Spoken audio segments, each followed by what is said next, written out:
Now, you're both not only, you know, talent in your own field, but you're also instructors. Now, for anyone that's wanting to get into your field, no. What? Next. Did you ever hear my question? What are some key things that you would like them to know before going in? Oh, God, yeah. In line with that, no. I had a senior acting teacher who had just a wealth of experience. He was from Dublin. He'd been at the Abbey Theatre. But just before we finished our senior year of conservatory, he said, my advice to all of you is if anyone can talk you out of doing this, taking on this as a career, let them. And that's really good advice. Because the second half of it was, if no one can talk you out of pursuing this as a career, good luck to you. Yeah, that's the way. Yeah. I mean, those are big words. You have to accept the amount of rejection. Nobody gets everything. Nobody gets most of everything, except Frank.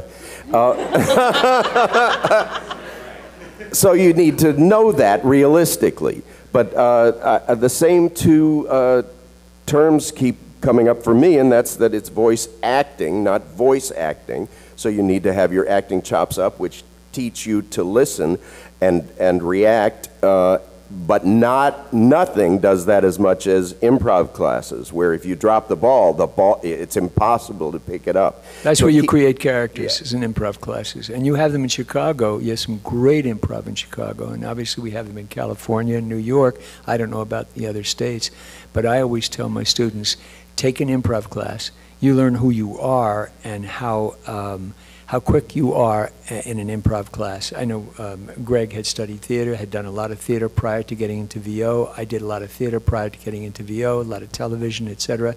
So I was prepared. There are people that can step into it. They're rare. It is not about trick voices, and we keep trying to point that out. It's not about a trick voice. Yeah, you can do a couple of trick voices, but for the most part, if you don't have the solidness behind it, if you don't have any groundwork behind it, it fades very quickly because, you know, we can all imitate to some degree some other character that we've heard, but if there's nothing behind it, then you lose out because the competition is absolutely fierce, especially coming from across the pond now, and they're asking for dialects. I teach all my students, I say, study dialects.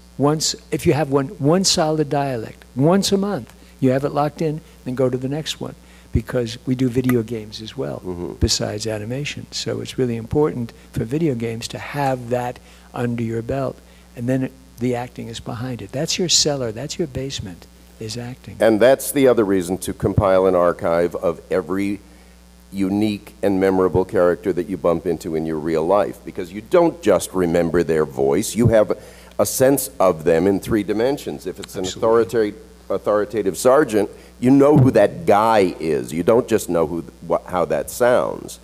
And boom, you're on your way to 3-dimensional characters, which is what it's really all about. So years ago I did Crazy Claus, which was a funny little cartoon, and I played a forest ranger, but he was so goofy looking, and it was a funny show for kids.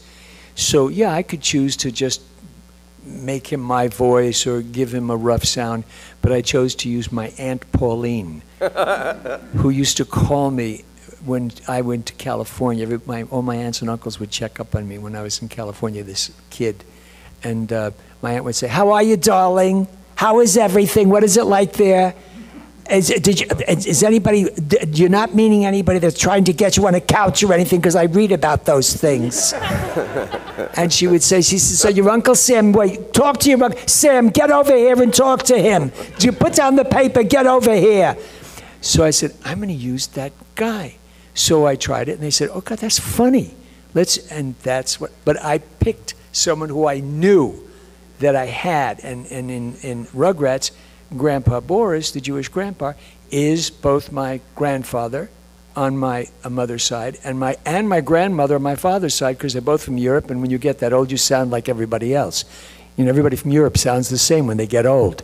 Whether you're a man or a woman, you still sound the same, especially if you're Jewish.